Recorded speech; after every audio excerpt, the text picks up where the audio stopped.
one man surrounded by a pack of wild cheetahs. Any weakness or mistake could be his last. There's no way I can show any weakness right now. Eventually, if I have to fight, I will fight. He stares fear in the eye. Eye contact is the most important thing. He's won the face-off and been accepted as part of the pack.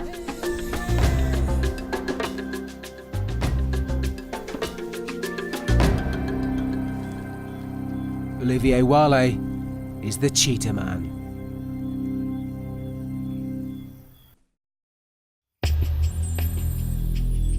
Namibia. The land between two deserts.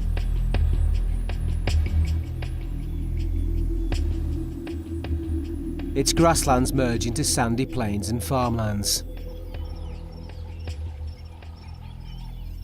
Teeming with wildlife, this vast land used to be home to thousands of wild predators. But their numbers have declined dramatically, as man has all but wiped them out.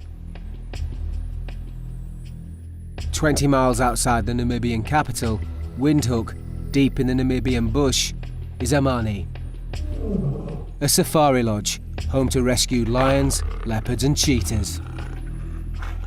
It's here that you'll find Olivier Wale, a 28-year-old with an extraordinary affinity with the most vulnerable of the big cats. He spends every morning, as he has done for the last 4 years, with a special group of cheetahs. Basically, we're gonna enter their territory, which is huge and big, and see if we can get close to them this morning.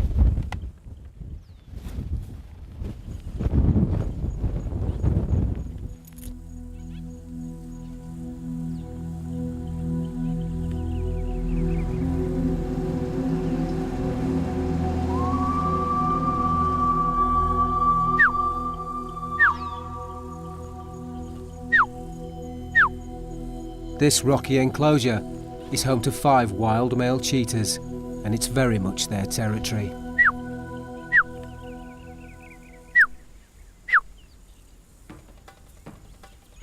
You see their fur, their camouflage is exactly the same color as the grass. They're just perfectly adapted to run in this bush. Olivier's in the cheetah's domain, and they'll come to him when he calls, but to show him who's in charge, they challenge him every time. So in this kind of situation, eye contact is extremely important. And never let them think that you could be eventually weak.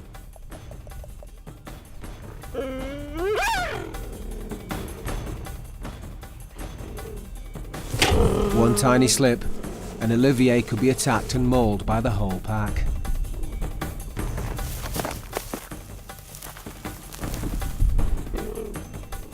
And obviously with 5 of them surrounded by them, it makes it a little tricky. For him to get close to them, he makes himself appear as big and as imposing as he can. He lifts his hand up to make them focus on that, whilst holding his nerve. There is no way for me to have any fear, no doubt. After a while, the bond begins to work, and he has now become part of their pack. So you can see they completely accept me. Because they get tense a bit, but I'm surrounded by them and they don't try anything on me. And that took time to develop a trust like this. These 5 male cheetahs are lucky to be alive, as they were rescued as cubs in the wild. People shot their mother when they were obviously very young. The weakness of cheetahs in a way is that they do need to spend 2 years minimum with their mother to be able to learn about survival, to learn how to be the fastest, and to learn how to avoid competition as well in the wild.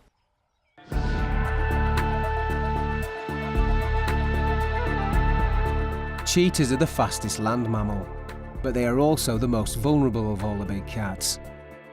Their incredible speed makes them effective hunters, but hunters just as quickly can become the hunted, as they can easily fall prey to lions and leopards.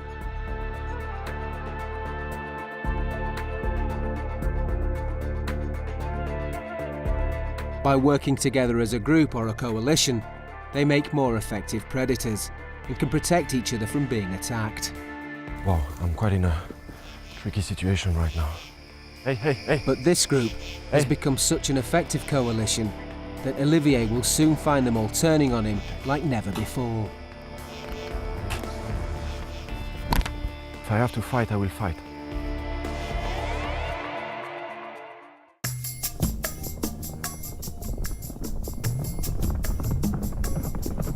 Olivier Wale was only 18 years old when he turned his back on the bright lights of Paris to live in isolation in the Namibian bush. Living in cities and in civilization, I didn't realize how much life was amazing and how nature was incredible, and that actually paradise is right here. All this is perfect. Nature is working perfectly, and especially without human beings. My life for these past 10 years is to go backwards according to civilization evolution. I'm going back to the wild, I'm going back to the roots in order to understand why we're here. Forsaking a life in the city for a life in the wilderness, he found his true home amongst the lions, leopards and cheetahs at Amani. It was here that he first discovered his hidden talent for interacting with big cats.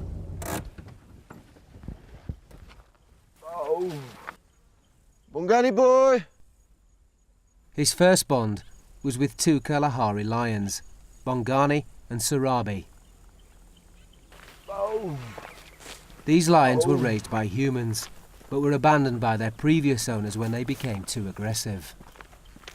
The most difficult part of this project was to actually get the trust back. And obviously this is not something that you can really learn in books. Day after day, for many months, it took me actually 8 months to become friends with the lions. Hey guys, here you are.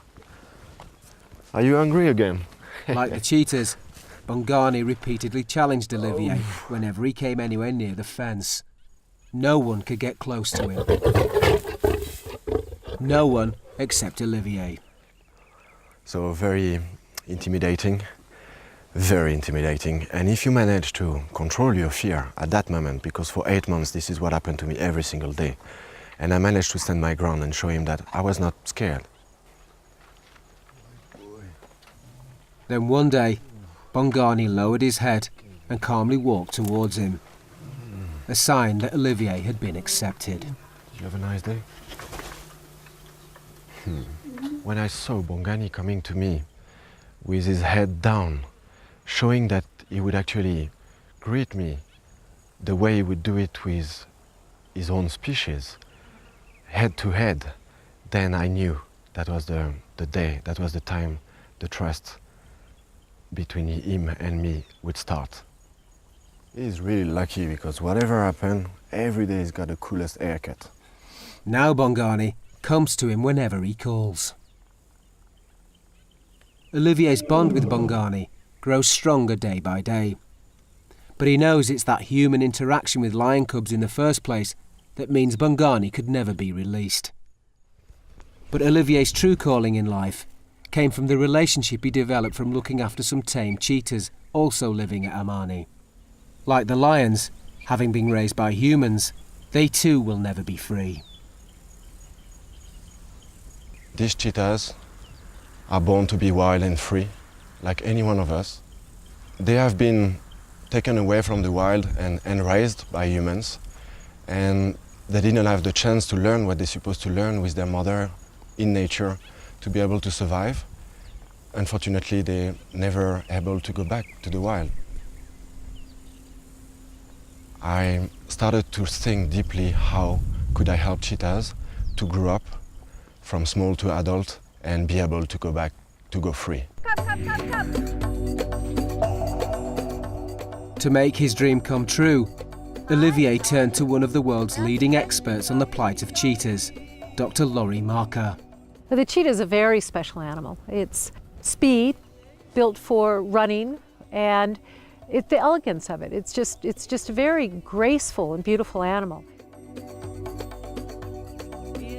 I think that's what fascinates me, how an animal as beautiful as the cheetah and special, revered by kings, emperors, and princes for thousands of years, today is walking a fine line whether it's going to have survival in the future or not. Come here, come.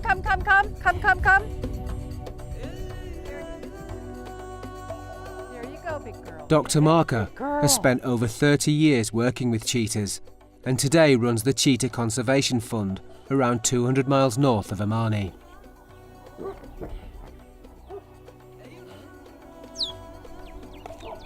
The decline of the cheetahs primarily has to do with loss of habitat. Okay, let's try to. Okay, there you go.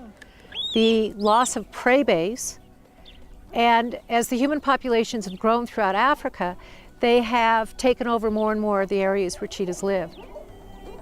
But the cheetah's biggest threat is man. About 20% of the cheetahs that we work on are orphaned without mothers, and instead of the farmers killing them, they now will call us and we end up with these orphan animals. Releasing cheetahs back into the wild is a difficult process, but releasing orphan cheetahs is even harder. Cheetahs are taught their hunting skills from their mother until the age of 18 months. They hunt in a close group or a coalition made up of brothers. Without a mother, orphan cheetahs usually end up in captivity for the rest of their lives. But for the first time in Namibia, Laurie put 5 unrelated orphan male cubs together to form an artificial coalition. If they can bond as a unit, they'll have a better chance of survival in the wild. Amani asked that they were interested in having an area for their cheetahs. We went and looked at their facility and felt that they had a very nice area and put this group of 5 male cheetahs there.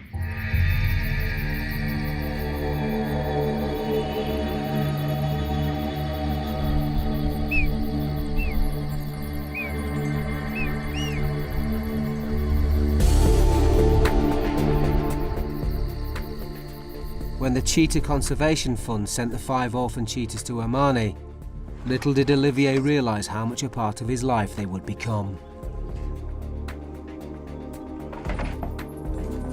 Olivier quickly realised that the cheetahs were wild enough to survive on their own, but they were going to need his help. Very quickly, I understood that I had to think like these cheetahs. I had to become like they are in order to enter their world, and that's basically the only way you can really do something for them. A lot of people, scientific guys, study many years to know as much as they can about cheetahs, but they never had the time to spend every single day for such a long time close to them. That's the challenge I decided to take on. But could these orphan cheetahs learn how to survive in the wild without their mothers to teach them? It was a unique experiment, fraught with difficulties. Olivier has spent every day watching this group and learning about their behaviour. Without mother, and me being just a human being, it was extremely difficult to teach them anything. So the only solution I had was to put them in most natural situation, and hoping that coalition of 5 cheetahs would eventually build a hierarchy, very strong hierarchy. So as you can see in a very obvious way, is their instinct is to chase whatever is running in front of them. So if you do behave like a springbok, you might end up like a springbok too. It's taken 4 years of daily face-offs to allow him to be accepted and to see that the experiment is working. They've built an effective hierarchy without their mothers, and Olivier is now fully accepted by them. So all this time spending with them allow me to actually become part of them, which is quite incredible. It took me a lot of time to understand what was the rules of nature and how you should behave, even close to potential dangerous carnivores, which is the proof actually that we can understand and communicate with these animals and live in harmony with them. And I think we can really confirm that the dominance belongs to the strongest personality.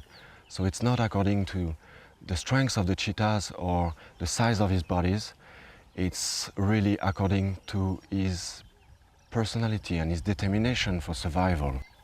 In the 4 years he's spent with them, he's got to know each of the cheetah's characters. If we start from the boss, the leader of the group, his name would be Ra.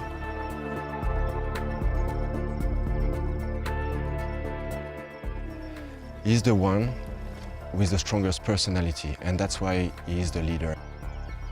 Kia, his brother,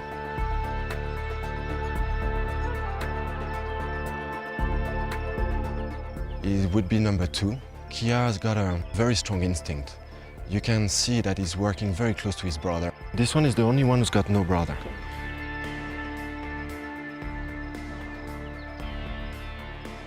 Ushara is the solitary one in a way. He's been confiscated from that farm, but he was alone. He had no brother or sister. He took the 3rd place in the hierarchy after having many months of challenge with number 2, Kia. And then you will have the 2 biggest brothers, Lint and Cadbury. Yeah, funny chocolate name. And they are actually the biggest one of the group. They are very impressive cheetahs, Lint being the 4th one.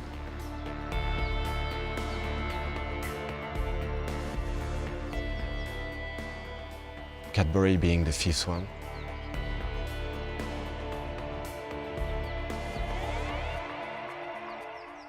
And again, it's just because their personality and their level of determination is a bit weaker than the other ones. The pecking order of the group, or coalition, can clearly be seen when Olivier feeds them. When they're all together on the same prey, they have to somehow follow a kind of hierarchy. And if you observe their behavior at that moment when they feed all together, you can see that only one at the end will stay on the bigger piece. And that's the one who has got the strongest instinct. One by one, they peel off, strictly in reverse order, according to their rank in the hierarchy. So the first to leave is the largest cheetah, the fighter, Cadbury. Before long, his brother Lint, the tough guy, Kia, the inquisitive one, and then Mushara, the loner, leaving the dominant one, Ra, to feast alone. So number 2 gave up, and one more time, the leader is the winner until maybe tomorrow. This bodes well for the future of the coalition, all signs that they will work together when released back into the wild. But the lives of this artificial gang of cheetahs are about to change forever, and the efficiency of their coalition will be put to the ultimate test.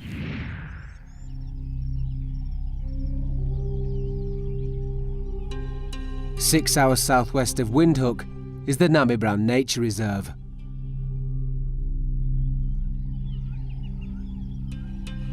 The largest private nature reserve in southern Africa, comprising of an area of more than 170,000 hectares. It's into this vast wilderness that the cheetahs are soon to be released.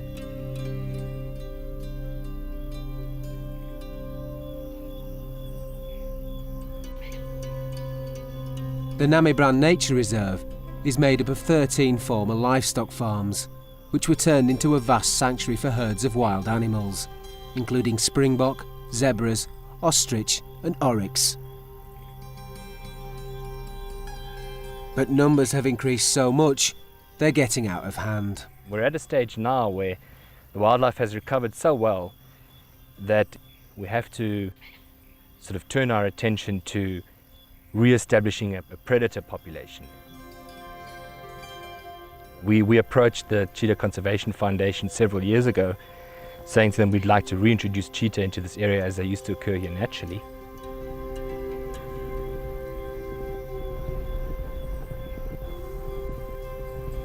Cheetahs used to live there, so this was a prime area. We felt that these Amani cats were a prime group of animals that we could do this next step reintroduction research on.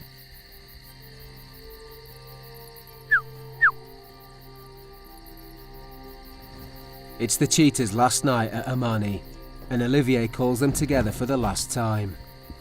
He has to shepherd them into a holding pen, where at first light they will each have a medical to prepare them for the 500-mile journey to Namibrand. But the gang of 5 are in no mood to go.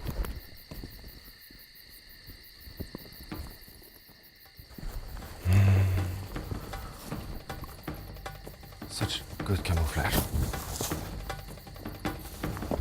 Wow, I'm quite in a tricky situation right now. Hey, hey, hey! Hey! Cadbury is the one I really have to check.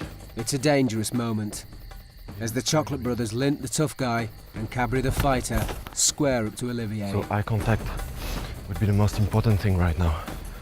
There's no place for weakness, no place.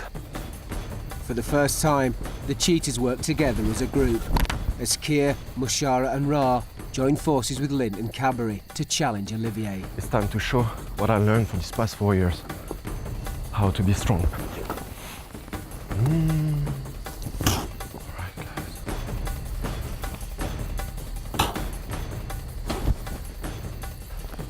Eventually, if I have to fight, I will fight. So the reason why my hand is up like this is I must make myself as big as I can. That's also a very efficient way of intimidation. But their behaviour is a good sign. The coalition is now a strong one. All came to me, all of them. Whatever they do it all together. The power of this coalition is really something. I wouldn't have liked to be a Springbok right now, because really you can feel that they are extremely strong, being all 5. This coalition is amazing. They look so strong and so powerful. They have such a level of determination. I really think they are ready now, ready to go free.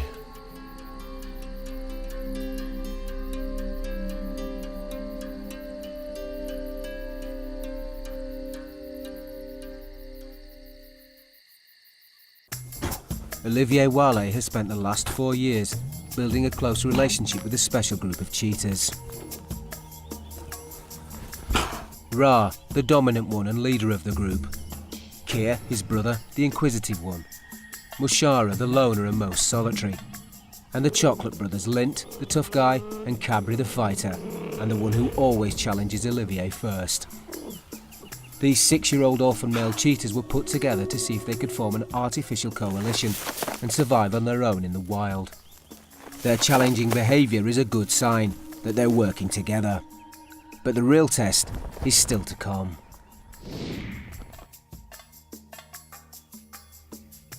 It's departure day for the cheetahs.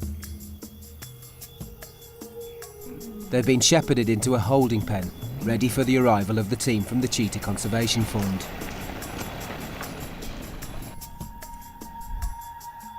Olivier's living room has been converted into a makeshift clinic. For Olivier, today is the moment he's been looking forward to for the last 4 years. Well, I'm feeling quite excited. Today is the day that we transfer the 5 cheetahs into their new environment, new territory. So basically we're going to have to dart every one of them, do the last sperm collection, Siemens, for their genetical project, take some blood sample, endoscopy, and obviously the radio collar that we will put on each individual to be able to track them later on when they will be free. So it's a great moment, yeah, and a long day of work.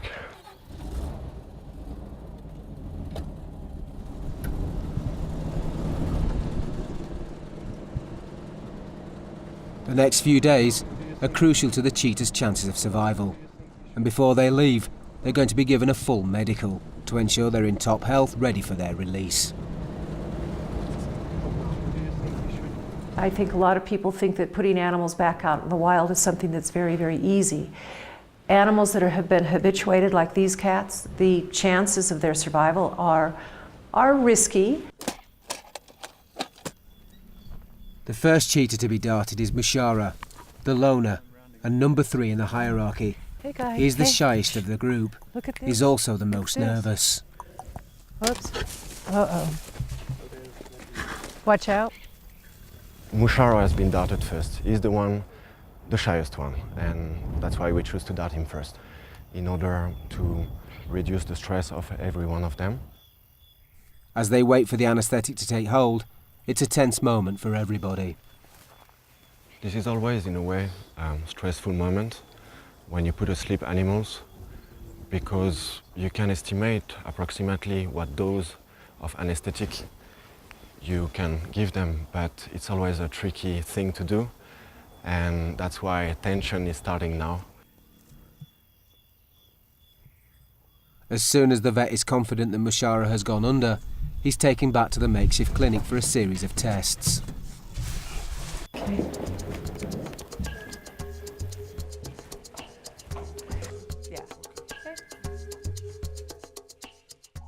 Today what we'll be doing is endoscoping them. They've been a part of a long-term study where we will be looking at their stomach linings and taking little biopsies from that. Next under the gun is number 2, Kia, the inquisitive one and the most adventurous of all the cheetahs.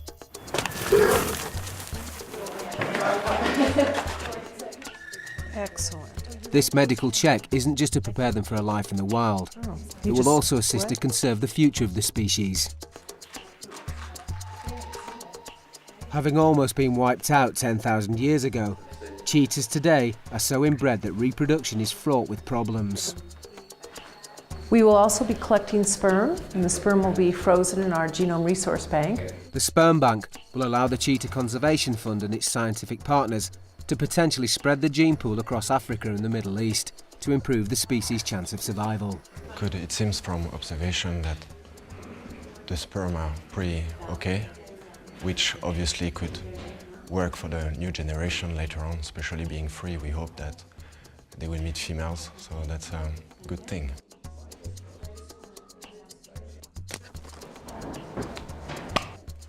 Every cat will have a full overview health check as well. So we'll be looking in their mouth and their eyes, between their toes. Any better?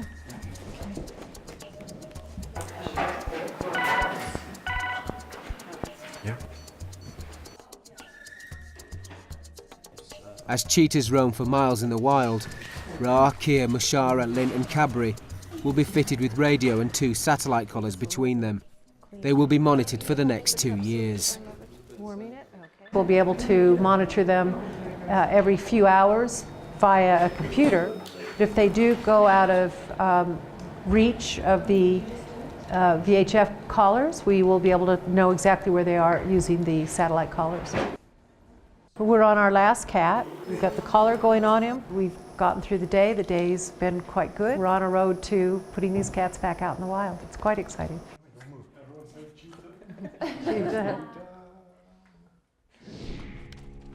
It's 6 in the morning at Amani, and the convoy is ready to head off to freedom.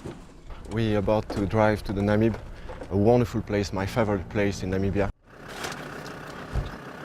Okay, now no way back. Going to freedom.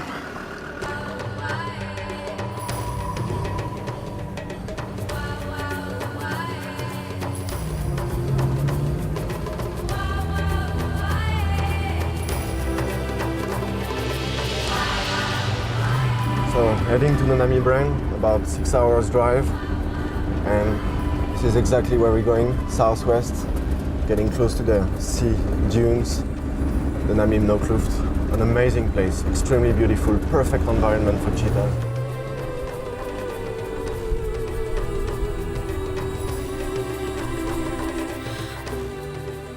It's such a great feeling to hit the road in this country.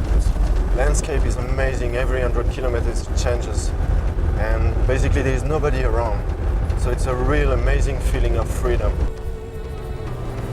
The journey takes the convoy around the Nokluft Mountains, down onto the Zaris Plateau and through the oldest desert in the world. A lot of cattle farms. We used to actually be very angry with cheetahs and carnivores. And since we've been talking a lot together, they actually stopped shooting them and stopped trapping them.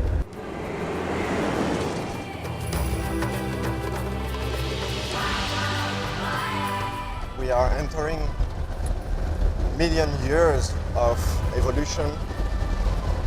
This is absolutely incredible here. We are at the doors of the oldest desert in the world, the Namib Desert. This is like going into the past in a way, and it makes you feel a bit small here. After a grueling 6-hour journey, they finally arrive at Namibrand. the largest private nature reserve in southern Africa.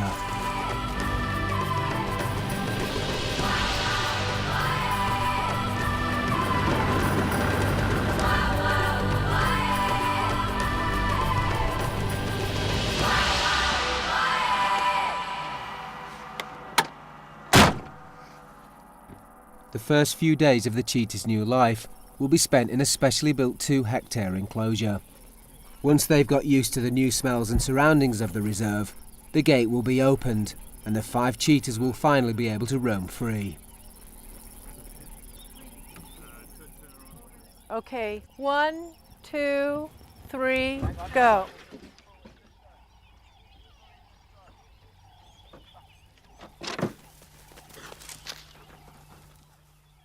Here we are, the very first step of freedom. Obviously, it would be a bit dangerous to let them go right now in 200,000 hectares. So the first step is to let them get used to their new environment in quite a small territory here. We're going to be able to feed them for quite some days.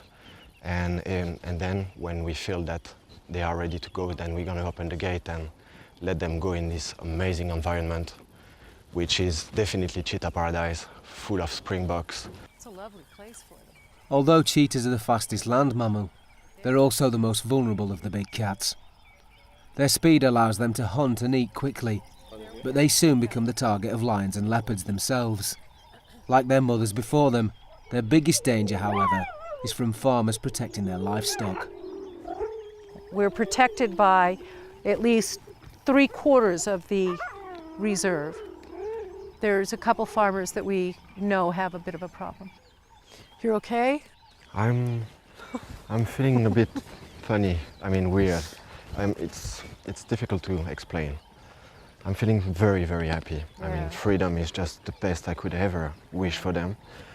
And, well, they've been part of my family for 4 years. They've been actually my family. The people here at Namibrand have spent years trying to develop this into a wildlife sanctuary again. Great. So basically they are, in a way, again, the ambassador of their kinds, and they will represent, in a way, in the Namibrand. What a great day. Yep, there we go. Thank you for helping me to do that. Yeah, thank you for helping me to do this. Well, I think it's a great collaboration. Yeah, you betcha. The cheetahs have spent their first few days in their enclosure at Namibrand. They've been fed regularly and watered.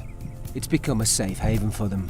Today they'll get their first taste of freedom and be able to finally venture out into the vast expanse of wilderness, and both Laurie and Olivier are apprehensive.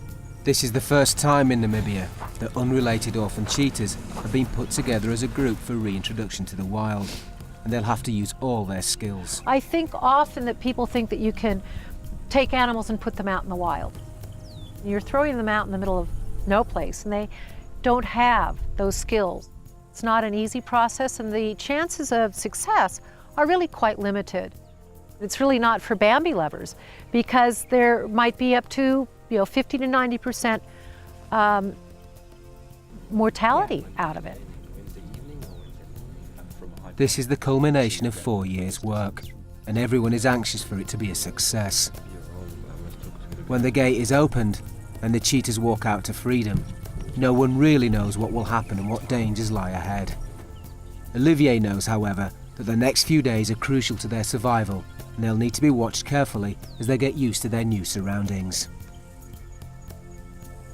When the gate will be open, when there will be no more fences, when there will be 100,000 hectares to run free, they're going to have to need someone for the first weeks, the first months before they really start to hunt for themselves.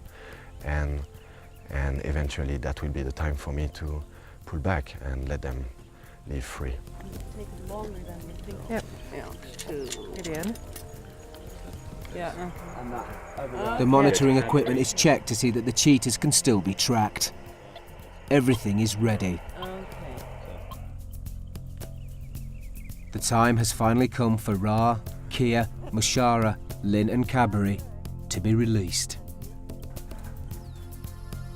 Yes, it seems they're looking outside since the very first day.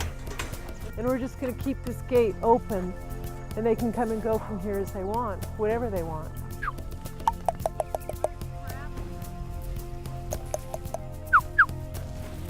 But they're nervous, so Olivier gives them some incentive. The cheetahs follow Kia, the inquisitive one and most adventurous of the cheetahs, and they are finally free. Here we go. Come on guys, you must run free. It's the first time these 5 orphans will face the wild on their own.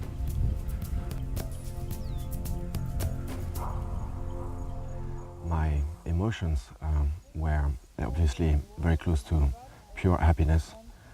That was something I would have never dreamed of, to be able to help them to grow up as wild as possible and to be able to run free in this amazing cheetah paradise. As soon as the gate is open, the cheetahs head for the hills, with Olivier, Laurie and the team tracking their every move.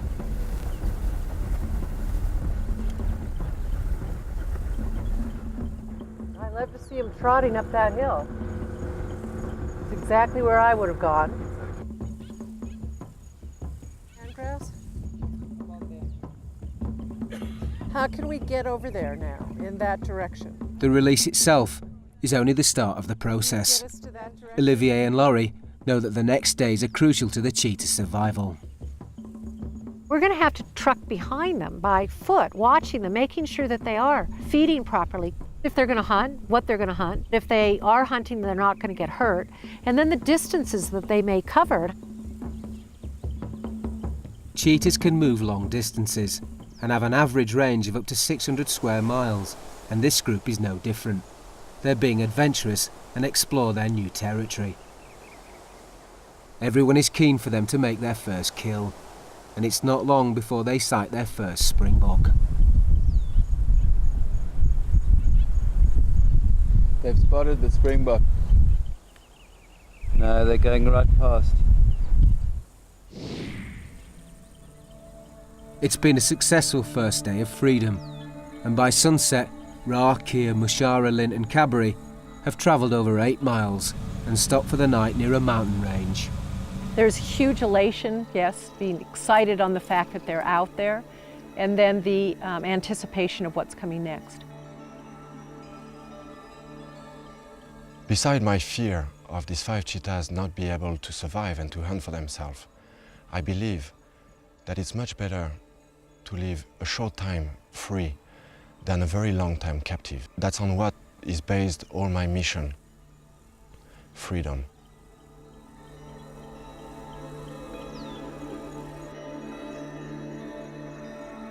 But the next day, the cheetahs will wander further than anyone had anticipated. They're heading close to livestock farmers who could shoot them on sight. A unique experiment has been taking place in Namibia, in southwest Africa. For the past 4 years, Olivier Wale has used his remarkable affinity with cheetahs to get him close enough to 5 orphan cubs and see if they were ready to go back into the wild. It's taken years of planning. The first time a reintroduction of an artificial group of unrelated orphan cheetahs has been attempted in Namibia. Their very survival over the next few days will hang on Olivier's special bond with them. If I am nervous, it's about knowing if they're gonna survive or not. My worst fear is that they don't really manage to hunt for themselves, so they eventually starve. They were placed with him by Dr. Laurie Marker from the Cheetah Conservation Fund, and the plan is working. Yeah, I see. The cheetahs are together and behaving like a natural coalition. But at the end of the first week, there's a problem. The cheetah's satellite collars show that they are heading towards a mountain range where it would be difficult to follow them and where there is little prey to eat. No, they're heading towards the mountain, east. But more worryingly, they're getting alarmingly close to some livestock farms where they could be shot, just like their mothers were. Do you see them at all? Do you see us? Which direction they're going? They seem to be just milling about, but slowly but surely heading back towards the Burma. No, they're heading towards the mountain. We certainly don't want them to go south. Again, there's 1 or 2 farmers down there that we need to spend some time with who don't like cheetahs at all. Okay, let's go. That's a great mountain. The Namibian cheetah is classified as being a protected animal, but it can be shot to protect life or property. It's a loophole used by livestock farmers who view cheetahs as a threat to their livestock.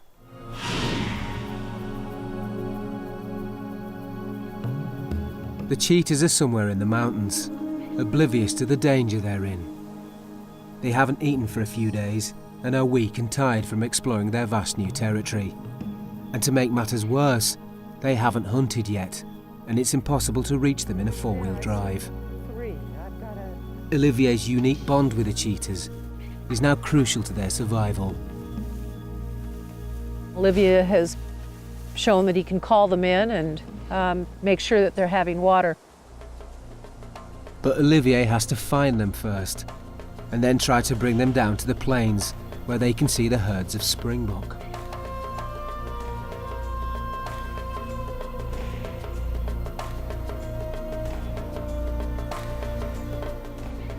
Well, we are in this place called Moringa Valley, full of mountains around us, which makes it quite difficult to spot them. It's a little worrying because we definitely need to see them today. Locating the cheetahs in this mountain range takes all of Olivier's bush skills. After hours of searching, Olivier finally spots Kia, the inquisitive one, and Cadbury, the fighter. It's not long before he also notices some new developments. The whole hierarchy system that I've observed for these past 4 years has changed completely. Cadbury, which used to be the 5th one in the hierarchy, is actually leading the whole group. And Ra is becoming actually, in a way, pretty shy. Kia, surprisingly too, is extremely curious, moving away from the group, discovering, marking, climbing trees like he used to do. All the experience he has gained over the years spent observing them will be needed now. The cheetahs need to be coaxed down and away from the mountains to the grasslands below. A few hours later, and Olivier brings them down and feeds them. The experiment is back on track. Seeing the 5 cheetahs alive and well has reassured Olivier that despite the change in leadership, the coalition is holding together. Quite a relief to see them eating now. Oh, after all these days, probably extremely happy now. After 4 years of growing stronger as a group, the cheetahs stand a very good chance of survival. But from now on, it's up to them. It's gonna be tough now. You're gonna have to survive and hunt for yourself every single day, guys. So stay alert. Olivier's time with the cheetahs at Namibrand is coming to an end. He has to head back home, as he's expecting another delivery. 5 new orphan cheetahs are being sent from the Cheetah Conservation Fund for him to care for. He'll have to develop a bond with these new cheetahs, just as he did with Ra, Kia, Mushara, Lint and Cadbury. Being close to them, walking on their side, with no fences, was the greatest feeling I ever felt before. And that brought me even more motivation and strength to carry on.